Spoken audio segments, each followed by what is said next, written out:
Magandang araw po mga Kapinoy. Kamusta po kayo? Magandang umaga, tanghali, hapon, gabi. Kahit saan parte ng mundo kayo ngayon nandun, ano?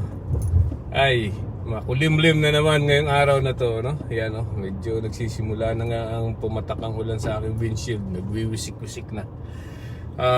Mukhang uulan daw ngayon, may forecast. So, at any rate, okay lang.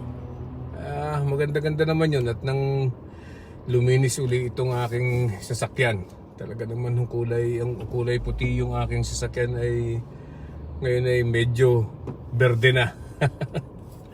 Alright, dahil sa pollen. Okay, tumbukin na natin ano bang ating pag-uusapan ngayon.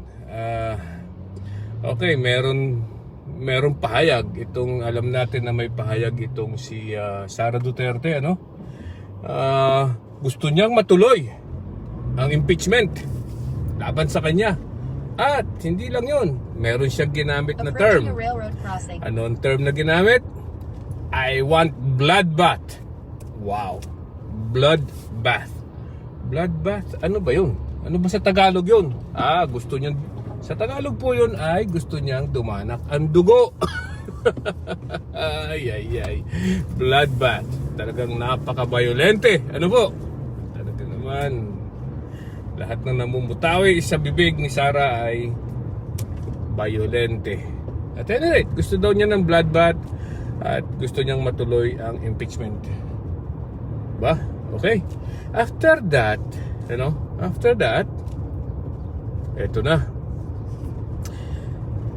Lumabas ngayon ang statement ni Toby Chanko, no, na sinisisi at sinasabing kaya natalo at masama ang nangyari sa ang performance ng Alyansa team sa kampanya ay because daw noong pagkaka-file ng impeachment laban kay Sara Duterte, so parang hey, hindi kasalanan ng alyansa yan, kasalanan yan ng mga taong nag-file ng impeachment, so ibig sabihin kasalanan ng mga congressman, kung sino man yung nag-file. Okay. And then later on, ito naman, merong interview, si President Bongbong Marcos, nagpa-interview kay Katunying. At in gist, sinasabi niya na gusto daw niya ng unity at reconciliation. Reconciliation or unity uli, Unity na naman. Diyan na tayo naloko sa unity na yan, Okay, so ano ba to? Ano ang nangyayari? Okay, so isahin natin yan. Unahin natin yung sinabi ni Sara Duterte, I need bloodbath. Ibig sabihin, talagang palaban siya. Gusto niyang malaman, gusto niyang lumaban at matuloy ang impeachment, at gusto niyang dumanak ang dugo, Mukhang na hindi man po talaga siguro magpapatayan doon, But siguro gusto niyang ituloy at nang magkalabasan na talaga kung sino ang totoo. Magandang laban po, Totoo yan, At alam naman natin na malakas ang loob ng mga maka-Duterte ngayon. Why? Because meron na silang solid 5. At sino yung solid 5 na yon? Solid 5. Si Bongo, si Bato, Marcoleta, Padilla, Marcos. Yan ang solid 5. Alam naman natin na ang impeachment is a numbers game. So kailangan nila ng siyam na boboto against the impeachment. Okay? Or against the conviction of Sara Duterte para maalis na hindi maalis sa pagiging vice presidente. So may 4 na lang po. So sa 4 na 'yon ay mamimili sa 19 pang natitira. Ay most probably baka nga mas malaki-laki ang tsansa ni Sara Duterte na manalo sa impeachment case na yan. Okay, kaya malakas ang loob niya. I want bloodbath. Yan. Papahiya nga naman ang alyansa o ang administrasyon, ano? Pag nanalo sila, siyempre ang lakas na naman ang loob ng mga Duterte at most probably baka manalo yan si Sara sa susunod na eleksyon, ano? Malakas eh. So yung administrasyon maaaring maghina na sa the last 3 years, ano? Kung hindi gagawa ng paraan o ang administrasyon na ng paraan para matigil, ano, ang pagsikat uli ng mga Duterte, ay baka sakaling maging presidente uli yan si Sara Duterte, and here we go again, the next another digong for the next 6 years, ano, after 2028. Alright, so yun talaga, doon ang gagaling ang lakas ng loob ni Sara Duterte para sabihin na I want bloodbath. Handang-handa na daw siya. Okay? On the other hand, dito naman tayo kay Bongbong Marcos, ano, sa side ng administrasyon.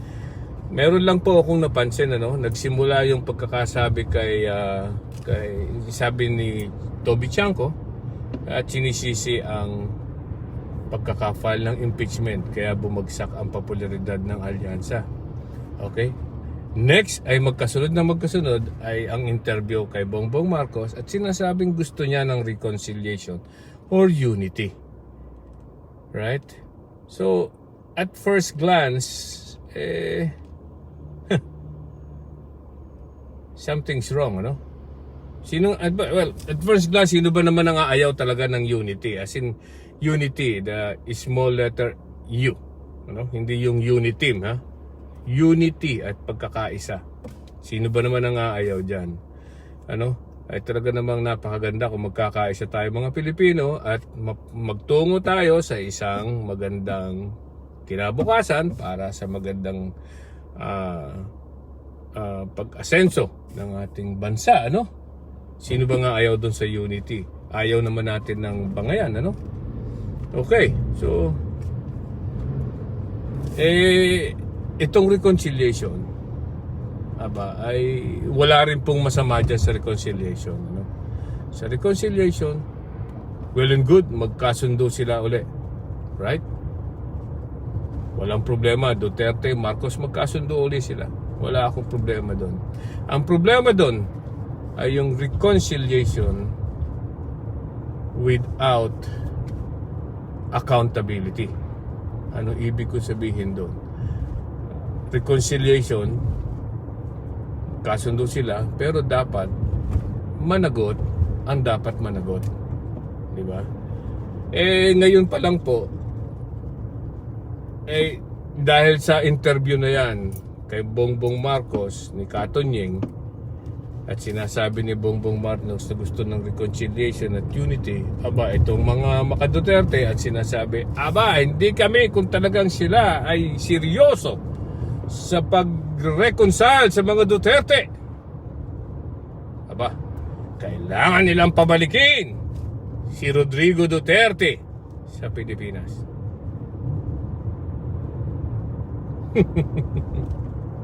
At itigil na ang impeachment laban kay Sara Duterte. Alright. Saan nang kagaling to? Diba? Parang talagang lumakas ang loob, ano, ng mga Duterte.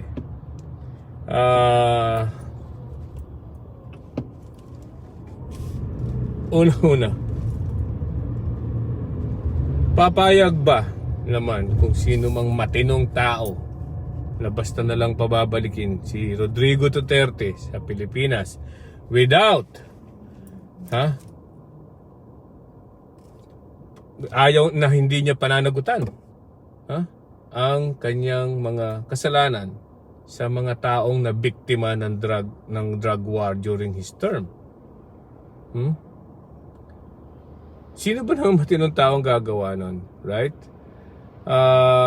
magkakasundo tayo and then sige, pababalikin ko na, babawiin ko si Rodrigo Duterte. Pabayaan na natin yung mga biktima ng drug war. Wala, maliliit na tao naman sila eh. Ganun ba yun? Ganun ba ang ibig sabihin nun? Ha? Parang hindi nag-iisip itong mga Duterte, Hindi ata nag-iisip kung ano yung sinasabi nila. Okay? Parang mali, Okay, padalawa. I-atras daw ng gobyerno o wag na daw ituloy ang impeachment kay Sara Duterte. Aba. Unahin nga natin uli ito. Atin pumuling liwanagin. Bakit ba nagkaroon ng impeachment complaint laban kay Sara Duterte? Hindi naman po yan lumabas-labas na lang na parang kabuti. Yan po ay may dahilan kung bakit nakafile ang impeachment complaint at magkakaroon ng impeachment trial sa Senado.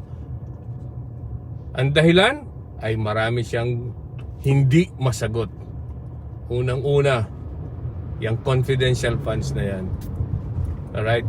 Confidential funds na pera ng taong bayan, hindi niya sinasagot kung paano niya ginastos. At actually, pinababalik po ng Commission on Audit ang pera na ginastos niya dahil hindi niya mapatunayan kung saan napunta ang mga pera na yan. Ngayon hindi niya maibalik o hindi niya ibinabalik at hindi niya sinasagot kung saan niya dinala ang pera na yon. Okay. Kung sagalit magkaroon ng reconciliation at mawala ang impeachment, paano na yung pera na yon? Lumipad na lang o nawala at pumutok na barang bula. Mawawala na lang yun. At magiging president ng mga opisyal sa gobyerno. Sasabihin, ay, si Sara Duterte nga pinabayaan na lang malustay yung pera. At hindi na siya in-account kung saan man napunta yung pera na yan. Okay lang yan. Di ba? Yun ang mangyayari pag hindi nasagot ni Sara Duterte kung saan napunta yung mga pera na yan. Padalawa, yung kanyang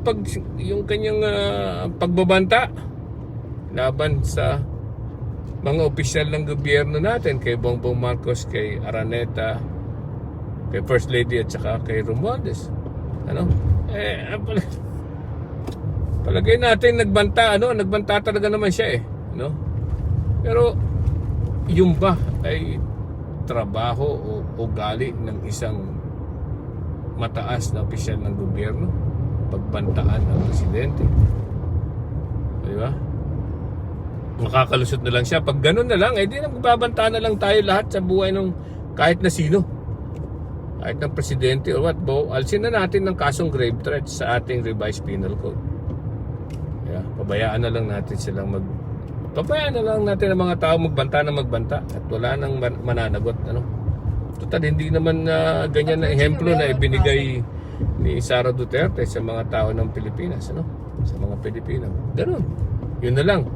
So, pag hindi naduloy ang impeachment, baliwala ng lahat yung mga nakitang yan. Yung hindi na sasagutin ni Sara Duterte yan.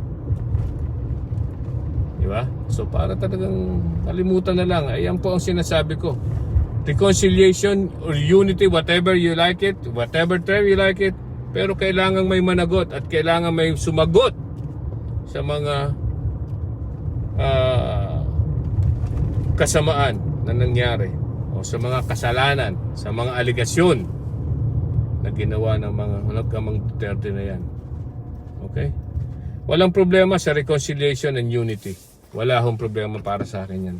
Ang problema dyan ay yung reconciliation and unity without accountability. Kailangang may managot. Magkasundo na kayo, pero lahat ay dapat may managot. Okay? Yun lang po. Bantayan natin ang susunod na mangyayari. Dahil hindi ko parang nagugustuhan susunod na pangyayari. Okay? Magandang araw po muli sa inyo. Bye-bye.